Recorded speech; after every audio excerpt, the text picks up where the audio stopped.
Dears, എല്ലാവർക്കും ദിജോസ് വേൾഡിന്റെ പുതിയൊരു വീഡിയോയിലേക്ക് സ്വാഗതം. ഈ 11 വ്യത്യാസങ്ങളിൽ ഏതെങ്കിലും ഒന്ന് നിങ്ങളുടെ ഈ ശരീരാവയവത്തിന് വരുന്നുണ്ടെങ്കിൽ 10% നിങ്ങൾക്ക് പ്രഗ്നൻസി ഉറപ്പിക്കാനായിട്ട് സാധിക്കും. കാരണം പ്രഗ്നന്റ് ആകുന്ന സ്ത്രീകൾക്ക് ഉണ്ടാവുന്ന 11 മാറ്റങ്ങളെ പറ്റിയിട്ടാണ് ഇന്നത്തെ വീഡിയോയിൽ സംസാരിക്കുന്നത് കേട്ടോ. അപ്പൊ അതെന്തൊക്കെയാണെന്ന് നമുക്ക് നോക്കാം. വീഡിയോ നമുക്ക് സ്റ്റാർട്ട് ചെയ്യാം. ഈ 11 മാറ്റങ്ങളും നിങ്ങൾക്ക് ഉണ്ടാവുന്നത് നിങ്ങളുടെ ഒരേ ഒരു ശരീരാവയവമായിട്ടുള്ള ബ്രസ്റ്റിലാണ്. പ്രഗ്നന്റ് ആകാൻ വേണ്ടിയിട്ട് യൂട്രസ് പ്രിപ്പയർ ആകുന്നതോടൊപ്പം തന്നെ പ്രിപ്പയർ ആയി തുടങ്ങുന്ന ഒന്നാണ് ബ്രസ്റ്റ്. കാരണം ഡെലിവറി കഴിഞ്ഞ് കഴിഞ്ഞാൽ കുഞ്ഞിനെ ആ ഒരു പാലിച്ച് നമുക്ക് പോഷണമൊക്കെ കൊടുത്ത് കൊണ്ടുവരണമെങ്കിൽ നമുക്ക് ബ്രസ്റ്റ് ഫീഡ് ചെയ്യാനായിട്ടും കൂടി പ്രിപ്പയർ ആകണം. അതുകൊണ്ട് പ്രഗ്നൻസിയുടെ ആ ഫസ്റ്റ് ട്രൈമസ്റ്റർ മുതൽ തന്നെ ഫീഡ് ചെയ്യാൻ വേണ്ടിയിട്ട് ബ്രസ്റ്റ് പ്രിപ്പയർ ആവണം. അപ്പോൾ ഒരുപാട് മാറ്റങ്ങൾ നമ്മളുടെ സ്ത്രീ ശരീരത്തിൽ കാണാനായിട്ട് സാധിക്കും. അതിൽ ഏറ്റവും ആദ്യത്തെ ഒരു ലക്ഷണമാണ് പ്രഗ്നൻസി ആയി കഴിഞ്ഞ് കഴിഞ്ഞാൽ നിങ്ങൾക്ക് ബ്രസ്റ്റിലെ കല്ലപ്പ് അനുഭവപ്പെടുക. അതായത് നമുക്ക് തൊടുമ്പോൾ ഒരു വേദന, എന്താ പറയാ, കല്ലപ്പ് എന്ന് പറയുമ്പോഴേക്കും നമ്മളിപ്പോൾ ഡ്രസ്സ് ഊരി മാറ്റുമ്പോഴേക്കും നമുക്കൊരു വേദന വരുന്നു, അല്ലെങ്കിൽ ടച്ച് ചെയ്ത് നോക്കുമ്പോൾ നമുക്ക് ഭയങ്കര ഹെവിനെസ് ഫീൽ ചെയ്യുന്നു. ഇതെല്ലാം പ്രഗ്നന്റ് ആകുന്ന സമയത്ത് ബ്രസ്റ്റിൽ ഉണ്ടാകുന്ന മാറ്റമാണ്. രണ്ടാമത്തെ ലക്ഷണമാണ് നമുക്ക് തൊടുമ്പോൾ അസഹനീയമായിട്ടുള്ള വേദന അനുഭവപ്പെടുക. നമ്മൾ എന്താ പറയാ, ചില ആളുകൾ ആ ഒരു സമയത്ത് ആ ഒരു ഭാഗത്തെ സ്റ്റിമുലേറ്റ് ചെയ്തിട്ട് കോണ്ടാക്ട് ചെയ്യുന്നവരുണ്ടല്ലോ, അങ്ങനെയുള്ളവർക്കൊക്കെ ആ ഒരു ടച്ച് പോലും അഫോർഡ് ചെയ്യാനായിട്ട് പറ്റില്ല. അത്രത്തോളം ഹെവി ആയിട്ടുള്ള വേദനയായിരിക്കും സ്റ്റാർട്ടിംഗ് സ്റ്റേജിൽ തന്നെ ബ്രസ്റ്റിന് അനുഭവപ്പെടുന്നത് കേട്ടോ.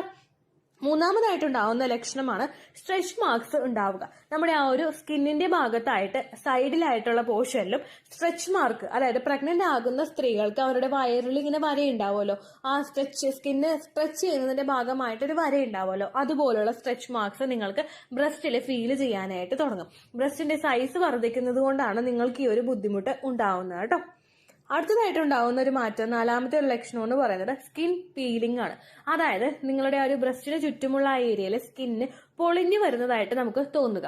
ഏറ്റവും കൂടുതൽ ആ ഒരു സ്കിന്ന് സ്ട്രെച്ച് ആകാനായിട്ട് തുടങ്ങുന്നതിനനുസരിച്ചിട്ടാണ് നമുക്ക് ആ ഒരു പീലിംഗ് എഫക്റ്റ് വരുന്നത്. ശരീരം വളരാൻ തുടങ്ങുന്നതിനനുസരിച്ചിട്ട് അവിടുത്തെ സ്കിന്ന് പീൽ ചെയ്ത് അല്ലെങ്കിൽ പൊളിഞ്ഞു പോരുന്നത് നോർമൽ ആയിട്ടുള്ള ഒരു കാര്യമാണ്. പല സ്ത്രീകൾക്കും പ്രഗ്നന്റ് ആകുന്ന സമയത്ത് ഇങ്ങനെ അനുഭവപ്പെടാറുണ്ട് കേട്ടോ. അടുത്തൊരു ലക്ഷണം എന്ന് പറയുന്നത് നമുക്ക് ബ്രസ്റ്റിന് ചുറ്റും ഞരമ്പ് വിസിബിൾ ആയി തുടങ്ങും. നോർമലി പല സ്ത്രീകൾക്കും ഞരമ്പ് വിസിബിൾ ആകുന്നുണ്ട്. അങ്ങനെയുള്ളവർക്ക് ഈ ഒരു ലക്ഷണത്തെ ഐഡന്റിഫൈ ചെയ്യാനായിട്ട് സാധിക്കുന്നില്ല. പക്ഷേ ഒരുപാട് നേരത്തേക്ക് ഞരമ്പ് ഒന്നും വിസിബിൾ ആകാത്ത ആളുകൾക്ക് പെട്ടെന്ന് ഞരമ്പ് വിസിബിൾ ആയിട്ട് വരുന്നുണ്ടെങ്കിൽ അത് പ്രഗ്നൻസി ആയതിന്റെ കൂടി സൂചനയാണ്. എന്താണെന്ന് വെച്ച് കഴിഞ്ഞാൽ, പ്രഗ്നന്റ് ആകുന്ന സമയത്ത് നമ്മളിൽ എത്രത്തോളമാണോ ബ്ലഡ് സർക്കുലേഷൻ നോർമലി ഉണ്ടായിരുന്നത് അതിനേക്കാളും കൂടുതൽ ബ്ലഡ് സർക്കുലേഷൻ കൂടാനായിട്ട് ചാൻസ് ഉണ്ട്.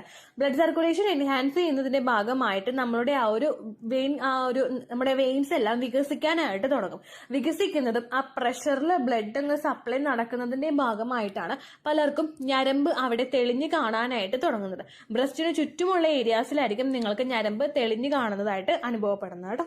അതും വളരെ പ്രധാനപ്പെട്ട ഒരു ലക്ഷണം. അടുത്തൊരു ബുദ്ധിമുട്ടെന്ന് പറയുന്നത് നമ്മളുടെ നിപ്പിളിന് ചുറ്റുമുള്ള ഏരിയ ഡാർക്ക് കളറിലോട്ട് ഫോം ചെയ്യുന്നു.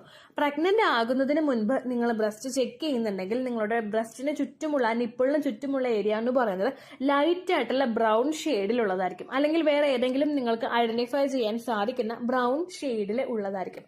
പക്ഷേ നിങ്ങൾ പ്രഗ്നന്റ് ആകുന്ന സമയത്ത് അതിന്റെ ഹോർമോൺസിന്റെ ഫ്ലക്ച്വേഷൻസ് ഒക്കെ കൊണ്ടിട്ട് നിങ്ങളുടെ ബ്രസ്റ്റിന് ചുറ്റുമുള്ള നിപ്പിളിന് ചുറ്റുമുള്ള ഒരു പോർഷൻ ഡാർക്ക് ബ്രൗണിൽ നിന്നും കുറച്ചും കൂടി ഡാർക്ക് ആയിട്ട് മാറാനായിട്ട് ചാൻസ് ഉണ്ട്. വളരെ വിസിബിൾ ആയിട്ട് ഫസ്റ്റത്തെ ട്രൈമസ്റ്ററിൽ തന്നെ നമുക്ക് ഈ ഒരു ലക്ഷണം കാണാനായിട്ട് സാധിക്കും കേട്ടോ. ഹോർമോൺസിന്റെ പ്രവർത്തനം കൊണ്ടാണ് ഇത്തരത്തിലൊരു കളർ ചേഞ്ച് നിങ്ങൾക്ക് കാണാനായിട്ട് സാധിക്കുന്നത്. ആ ഒരു വ്യത്യാസം നിങ്ങൾക്ക് ഫീഡ് ചെയ്യുന്ന ആ ഒരു 2 വർഷം വരെ കണ്ടിന്യൂസ് ആയിട്ട് കാണാനായിട്ട് സാധിക്കും. ഫീഡിങ് സ്റ്റോപ്പ് ആയി കഴിയുമ്പോഴേക്കും നിങ്ങൾക്ക് ആ ഒരു വ്യത്യാസം മാറിയിട്ട് നോർമലി ഏതാണോ നിങ്ങളുടെ കളർ ഉണ്ടായത് ആ കളറിലോട്ട് തന്നെ അത് മാറ്റപ്പെടാറുണ്ട്. കാരണം ഹോർമോണിൽ അവിടെ വ്യത്യാസം വന്നതൊക്കെ നോർമൽ ആയിട്ടുണ്ടാകും. അപ്പോൾ നിങ്ങൾക്ക് ബാക്ക് ടു ആ നോർമൽ കളറിലോട്ട് മാറും കേട്ടോ. ദെൻ അടുത്തൊരു ലക്ഷണം എന്ന് പറയുന്നത് നമ്മുടെ നിപ്പിള് ഇജക്ട് ചെയ്ത് പുറത്തേക്ക് വന്ന് നിൽക്കുന്നത് പോലെ തോന്നും. ചില കേസിലൊക്കെ നമ്മളുടെ നിപ്പിള് നിൽക്കുന്നത് ആ ഒരു സ്കിന്നിനോട് ഒട്ടിയായിരിക്കും, ആ ഒരു പോർഷനോട് ഒട്ടിയായിരിക്കും നിപ്പിള് നിൽക്കുന്നത്. പക്ഷേ പ്രഗ്നന്റ് ആകുന്ന സമയത്ത് നിപ്പിള് ഇജക്ട് ചെയ്ത് പുറത്തേക്ക് വരാറുണ്ട്. അതായത് ഒരുപാട് തണുപ്പുള്ള സമയത്ത് നമ്മുടെ ശരീരം വിറക്കുന്ന സമയത്തൊക്കെ നിപ്പിളിന് ആ ഒരു ഇജക്ട് ചെയ്ത് പുറത്തേക്ക് തള്ളി നിൽക്കുന്നത് പോലെ ഉണ്ടാവില്ലേ, അതുപോലെ കണ്ടിന്യൂസ് ആയിട്ട് പ്രഗ്നന്റ് ആകുന്ന സമയത്ത് നമുക്ക് അനുഭവപ്പെടാനായിട്ട് ചാൻസ് ഉണ്ട് കേട്ടോ. അടുത്തൊരു ലക്ഷണം എന്ന് പറയുന്നത് നിപ്പിളിന് ചുറ്റുമുള്ള ആ ഒരു ബ്രൗൺ കളറിന്റെ വലിപ്പം വർദ്ധിച്ചു വരുന്നു. നോർമലി ഇപ്പൊ നിങ്ങൾ പ്രഗ്നന്റ് ആയിട്ടില്ലെങ്കിൽ ഫസ്റ്റ് പ്രഗ്നൻസി ഓൾറെഡി കഴിഞ്ഞവർക്ക് അത് ഐഡന്റിഫൈ ചെയ്യാനായിട്ട് സാധിക്കില്ല കേട്ടോ. സെക്കൻഡ് പ്രഗ്നൻസി ആണ് നിങ്ങളുടെങ്കിൽ നിങ്ങൾക്ക് ഐഡന്റിഫൈ ചെയ്യാനായിട്ട് പറ്റില്ല. പക്ഷേ ഫസ്റ്റ് ടൈം പ്രഗ്നന്റ് ആകുന്നവരാണെങ്കിൽ അല്ലെങ്കിൽ ഇതുവരെ പ്രഗ്നന്റ് ആകാത്തവരാണെങ്കിൽ നിങ്ങൾക്ക് ഈ ഒരു വ്യത്യാസം കാണാനായിട്ട് സാധിക്കും. നമ്മളുടെ ആ ബ്ലാക്ക് കളറിന് ചുറ്റുമുള്ള ആ ഒരു പോർഷൻ എന്ന് പറയുന്നത് അതിന്റെ വലിപ്പം പ്രഗ്നന്റ് ആകുന്നതിന് മുൻപ് ചെറുതായിരിക്കും. പക്ഷേ പ്രഗ്നന്റ് ആയതിനു ശേഷം അതിന്റെ വലിപ്പം വർദ്ധിച്ചു വരുന്നതായിട്ട് കാണാറുണ്ട്. ഒരുപാട് പേരിൽ വർദ്ധിച്ചു വരുന്നുണ്ട്, ഞാൻ ഉൾപ്പെടെ ഒരുപാട് പേരിൽ കേട്ടോ. അതും പ്രഗ്നന്റ് ആകുന്ന സമയത്ത് നമുക്ക് ഈസിലി ഐഡന്റിഫൈ ചെയ്യാൻ കഴിയുന്ന ഒരു ലക്ഷണമാണ്. അടുത്തൊരു ലക്ഷണം എന്ന് പറയുന്നത് ചൊറിച്ചിലാണ്. ഈ ചൊറിച്ചിൽ നമുക്ക് സ്കിന്നിൽ അനുഭവപ്പെടാനായിട്ട് പല കാരണങ്ങളുണ്ട്. നമ്മുടെ സ്കിന്ന് പ്രഗ്നന്റ് ആകുന്ന സമയത്ത് ഡ്രൈ ആകാനായിട്ടുള്ള ചാൻസസ് കൂടുതലാണ്. അതുപോലെ തന്നെ സ്കിന്ന് സ്ട്രെച്ച് ചെയ്യാനായിട്ട് തുടങ്ങുന്നതിനനുസരിച്ചിട്ട് വലിയാനായിട്ട് തുടങ്ങുന്നതിനനുസരിച്ചിട്ടും നമുക്ക് ആ പോർഷനിൽ ഇച്ചിങ്, അതായത് ചൊറിച്ചിൽ അനുഭവപ്പെടാനായിട്ട് ചാൻസ് ഉണ്ട്. ഇത് നിങ്ങൾക്ക് ബ്രസ്റ്റിന്റെ ഭാഗത്ത് മാത്രമല്ല, നിങ്ങളുടെ ഒരു വയറിന്റെ ഭാഗത്തും അതുപോലെ വജൈനൽ പോർഷനിലും നിങ്ങൾക്ക് ഇതുപോലെ ഇച്ചിങ് അനുഭവപ്പെടാനായിട്ട് ചാൻസ് ഉണ്ട് കേട്ടോ. അടുത്ത ലക്ഷണം എന്ന് പറയുന്നത് നിപ്പിളിന് ചുറ്റുമുള്ള പോർഷനിൽ നിങ്ങൾക്ക് കുഞ്ഞു കുഞ്ഞു ബംസ് ഫീൽ ചെയ്യുക. നമുക്ക് രോമാഞ്ചം അനുഭവപ്പെടുമ്പോഴേക്കും നമ്മളുടെ രോമം ഇങ്ങനെ എഴുന്നേറ്റ് നിൽക്കില്ലേ, രോമം എഴുന്നേറ്റ് നിൽക്കുമ്പോൾ അതിന് താഴെയായിട്ട് നമ്മുടെ കൈയുടെ ആ ഒരു പറ്റ ചേർന്നിട്ടുള്ള പോർഷനിൽ കുഞ്ഞു കുഞ്ഞു ബംസ്, കുഞ്ഞു എന്നൊരു തടിപ്പ് നമുക്ക് ഫീൽ ചെയ്യില്ലേ. എല്ലാ പോർഷനിലും നമ്മുടെ രോമമുള്ള എല്ലാ പോർഷനിലും നമുക്ക് ആ ഒരു തടിപ്പ് ഫീൽ ചെയ്യില്ലേ. അതേപോലെ തന്നെ ബംസ് നമുക്ക് ഈ ഒരു പ്രഗ്നന്റ് ആകുന്ന സമയത്തും ഫീൽ ചെയ്യാനായിട്ട് ചാൻസ് ഉണ്ട്. ഇതും ഹോർമോണൽ ചേഞ്ചസ് കൊണ്ട് നമുക്ക് ഉണ്ടാകുന്ന ഒരു ബുദ്ധിമുട്ടാണ്. പ്രഗ്നൻസിയുടെ ആ ഒരു സ്റ്റാർട്ടിംഗ് സ്റ്റേജിൽ നമുക്ക് ഉണ്ടായിട്ട് ഡെലിവറി കഴിഞ്ഞതിന് ശേഷം ഈ ഒരു വ്യത്യാസവും ആ ബാക്ക് ടു നോർമലിലോട്ട് ഉണ്ടാവാനായിട്ട് ചാൻസ് ഉണ്ട്. നമ്മൾ തൊടുന്ന സമയത്ത് നമുക്ക് ഇറിറ്റേഷനോ അല്ലെങ്കിൽ എന്താ പറയുക വേദനയോ ഒന്നും ഉണ്ടാവുന്ന തരത്തിലുള്ളതല്ല. ഇങ്ങനെയുള്ള ബംസ് ചെറു ബംസ് ആയിരിക്കും നമുക്ക് കാണുന്നത് കേട്ടോ. അടുത്ത ലക്ഷണം എന്ന് പറയുന്നത് കൊളസ്ട്രോൾ ലീക്കിംഗ് ആണ്. പ്രഗ്നന്റ് ആകുന്ന സമയത്ത് നമുക്ക് കുഞ്ഞ് ഡെലിവറി കഴിഞ്ഞ് കഴിയുമ്പോൾ പലർക്കും കൊളസ്ട്രോൾ എന്ന് പറയുന്ന ലിക്വിഡ് ബ്രസ്റ്റിൽ നിന്നും ലീക്ക് ചെയ്യാറുണ്ട്. ഇത് ഒരു യെല്ലോ, ലൈറ്റ് ആയിട്ടുള്ള ഒരു യെല്ലോ ഷെയ്ഡിലുള്ളതോ ട്രാൻസ്പെറന്റ് ആയിട്ടുള്ള കളറിലുള്ളതോ ആയിട്ടുള്ളതായിരിക്കും ഈ ഒരു ഡിസ്ചാർജ് എന്ന് പറയുന്നത്. ചില ആളുകൾക്ക് കൊളസ്ട്രോൾ ലീക്കേജ് പ്രഗ്നന്റ് ആകുന്ന സമയത്ത് തന്നെ ഉണ്ടാകും.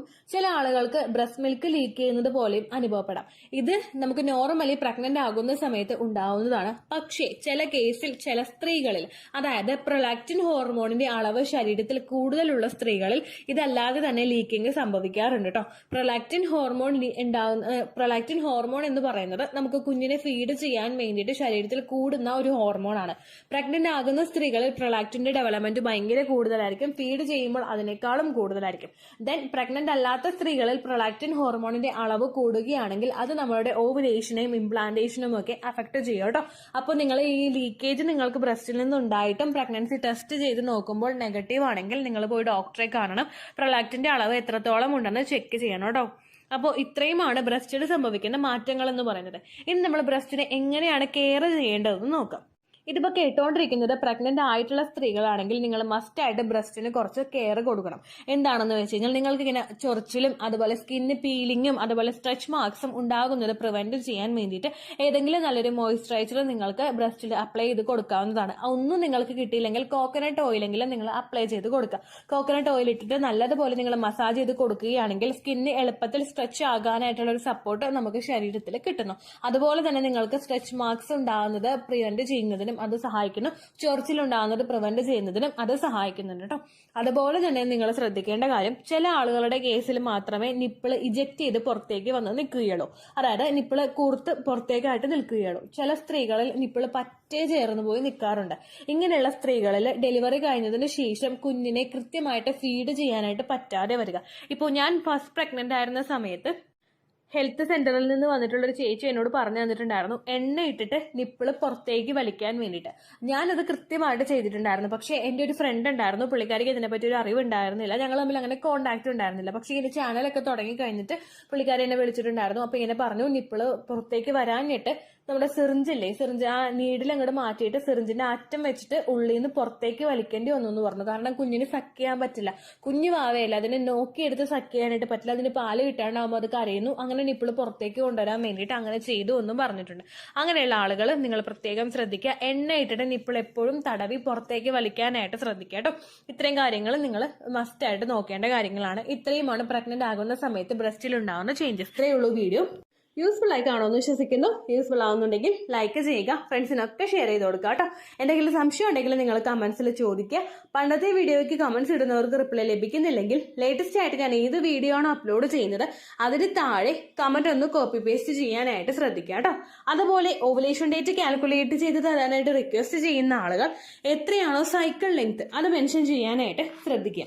സൈക്കിൾ ലെങ്ത് എന്നതുകൊണ്ട് ഉദ്ദേശിച്ചത് ഓരോ മാസവും എത്ര ദിവസം കൂടുമ്പോഴാണോ ബ്ലീഡിങ് വരുന്നത് അതാണ് സൈക്കിൾ ലെങ്ത്.